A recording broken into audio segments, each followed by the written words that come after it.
Pasensya na at may yung tangki ng aming bombahan nagpupundo dahil naubusan ba. At ngayon din pala ako ay magtutupi ng mga, syempre nilabhan ko kahapon. O ayan, tumigil na. Para hindi umabot na naman ng 1 linggo bago matupi ang mga ito. Ciao! At ngayon din pala ay araw ng mga father. Kaya naman po, Happy Father's Day po sa lahat ng mga tatay, lolo. Happy Father's Day po sa inyong lahat again. So ayan lang po, mamaya ulit guys at balikan ko kayo at ako'y magtutupi muna. Finally, natapos na rin yung aking mga tupihin.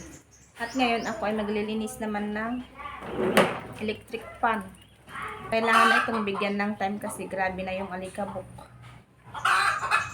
Siyempre naman, ginagamit sa pang-araw-araw.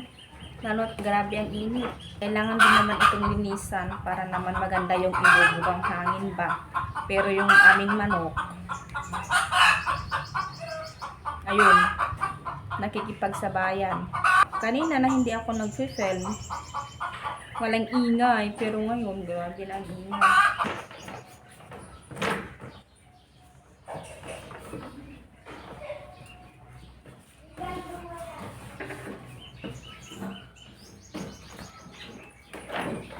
Kaso, ito lang na naman.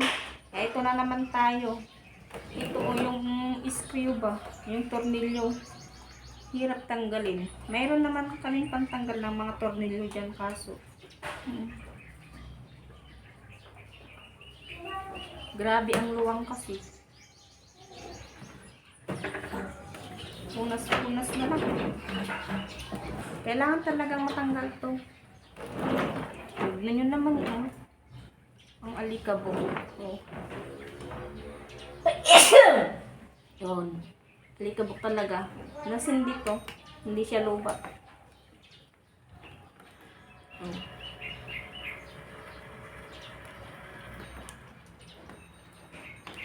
Hangin.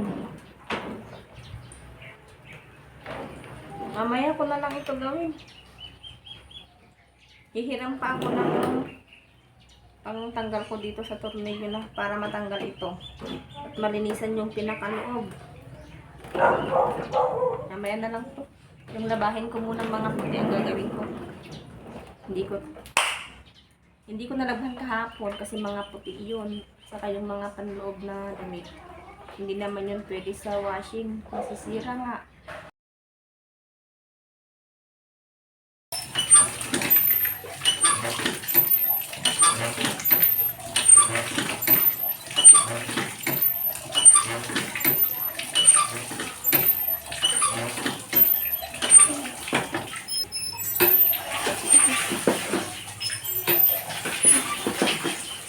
Dahil natapos na ako sa paglalabas sa mga puting damit na hindi ko nilabhan kahapon, ayan, nasikaso ko naman yung ulam namin ngayong tanghali. Magluluto ako ng simpleng luto ng lomi.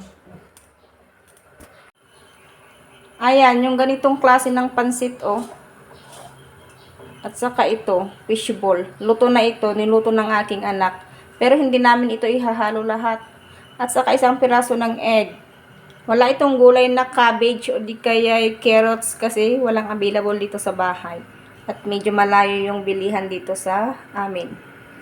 At syempre, yan, nakasalang na yung tubig. Ginisa ko muna yung bawang. At wala rin itong sibuyas kasi bawang yung mas marami nga dito. At wala ring stock na sibuyas. Ginisa ko muna yung bawang, saka ko nilagyan ng tubig at saka soy sauce. Ayan, pakita ko sa inyo. Ayan. Nagsiapawan na yung bawang. May soy sauce na rin yan. Inihintay ko lang na makulo at saka ko lalagay yung pansit. Pinakahuli yung Pinakahuli yung itlog at saka yun. Fishball. Pero hindi namin yan lahat ilalagay. Hahatiin yan. Hello! At ini-slice ko na itong fishball. Ganito siya kalaki pero hahatiin ko sa dalawa. Luto na ito. Isasahog na lang dun sa niluluto kong pansit, lomi. Simple lang siya, walang kagulay-gulay. Puro negative. Importante masarap. At saka minsan lang naman ito, hindi palagi. Ayun, nakulo na yung pansit, oh. Ito na siya. Lumaki.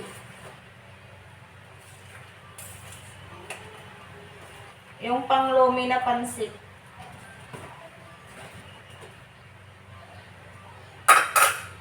Sakto, luto na yan pag dumating na ang aking biyanan. Nagsimba kasi siya, linggo ngayon.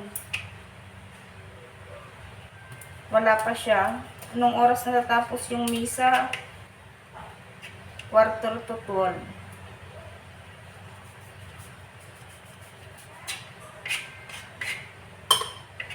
Ayan, hahatiin ko sa ganito, dalawa. Kasi kapag nilagay itong fishball sa tubig, lolobo ito. Dodoble yung laki. Kaya mas mabuting hatiin ko na lang.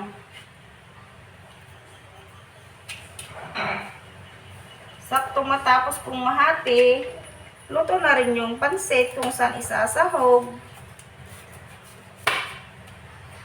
Luto na yung niluto kong simpleng luto ng lomi na walang kagulay-gulay. Kaya naman, maghahain na ako at kakain na. Kain na rin kayo kung hindi pa kayo kumain dyan. Magandang tanghali po sa ating lahat. Kasi ang oras ngayon ay pasado 12:00 na ng tanghali. Yan. Sarap to, kahit simple lang. Ayan na. Isang plangganang lomi. Char. Ang tahimik na naman ng bahay. Ngayon pala ay araw ng Lunes. Nagsipasukan na yung mga estudyante sa kanilang mga school. At ako na naman ang tao dito sa bahay. Siyempre, meron yung aking biyanan pero maaga siyang pumunta na naman doon sa my garden. Maya-maya nandito na yon. Maglalagay muna ako ng tubig. Ubusin ko na yung laman ng galon kasi baka mamaya darating na yung nagdi-deliver ng tubig. Ang panahon ngayon pala ay makulimlim. 7:00 na wala pang sikat ng araw. Kapag ganitong oras na yun, grabe na yung init dyan. Ngayon makulimlim siya. Epekto ng bagyong Francisco yata yun. Yan. Yan naman ang kalangitan, oh. Yan.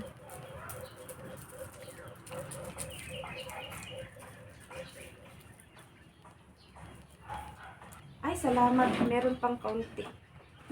Kahapon kasi hindi ako yung huling naglagay ng mga inumin. Yung aking anak.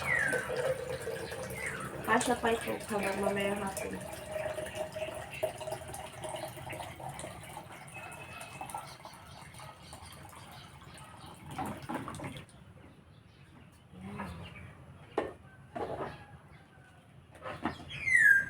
Nakalimutan ko, inom pa pala ako ng tubig.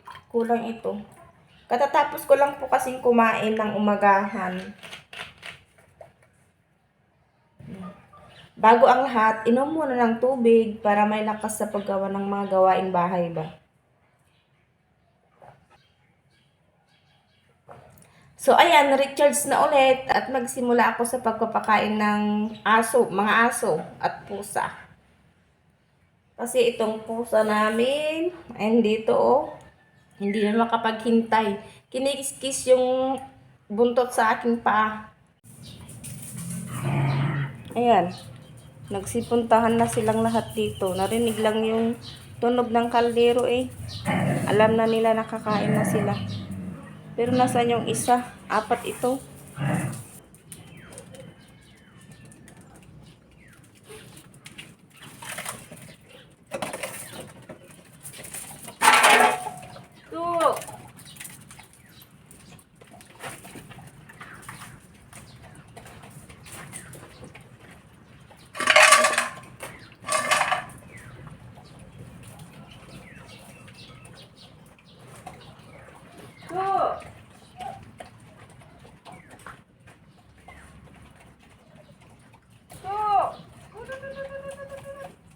Ayan na sila. Wala yung isa, tinatawag ko wala. Bahala siya. Baka sumama siya dun sa garden. Sa aking ganan. At ako ay maghuhugas na naman. Simula na ng trabaho.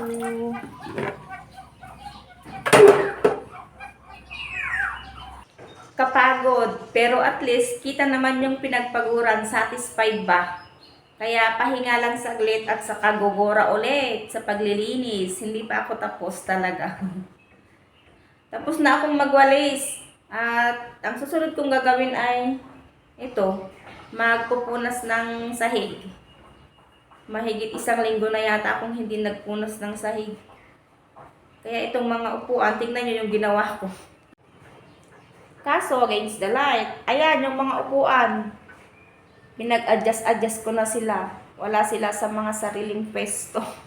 Kasi lahat talaga, lahat ng sulok, winalisan ko. Pati itong mga likuran ng mga upuan. Ang daming mga bahay ng langgam at saka mga buhok. Kahit na araw-araw nagwawalis, yun lang talaga nakikitang nawawalisan. Kaya parang general cleaning ang ginawa ko ngayong araw. Araw pa naman ng Lunes. Lunes na Lunes. Ayan. Mga likuran ng upuan. Gaganon ko ng walis para matanggal yung mga nakalagay dyan na mga buhok at saka mga bahay ng langgam at yung iba, alikabok. Ayan. Tapos na ako. Kaya mamaya ko na yan ibalik kapag tapos na akong magpunas ng sahig. Mag-map ba. Dito naman sa Kisame, medyo nabawasan naman na ng bahay ng langgam. Ayan.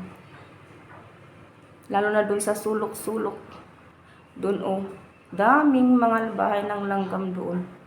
Medyo bawas na. Hello, tapos na pala ako dun sa loob at nandito naman ako sa labas para magwalis ng mga dahon ba. Pag umaga kasi, lalo na kapag school days, talagang hindi ko ito nagagawa. Buti na lamang nandito ang aking biyanan at siya talagang tagawalis tuwing umaga. Pero kanina, hindi siya nakapagwalis kasi nga maaga na naman siyang pumunta sa garden at tinignan yung mga tanim niya kung tumubo na. At habang ako yung nagwawalis, kung siniswerte nga naman, akala ko pa naman plastic. Ayan siya Ayan. Ganon ako ng ganon. Tinitigan ko. At tignan nyo kung ano yan. 5 pesos. Pulutin na. Pera na yan. 5 pesos siya talaga guys. Sa katagalang hindi nakita. Ayan iba na yung kulay niya. Naging orange. Blurred. Sa katagalang nandito lang siya. Hindi napulot or walang nakapulot. Nababasa, ayan parang hindi pera nga kasi nag-iba na talaga yung kulay. Ay, blurred. Basta 5 pesos yan. Ayan nag-iba na yung kulay. Diba, paldo. Diba, paldo. May 5 million ako. Cheers. Sana nga magkatotoo. Ang ingay.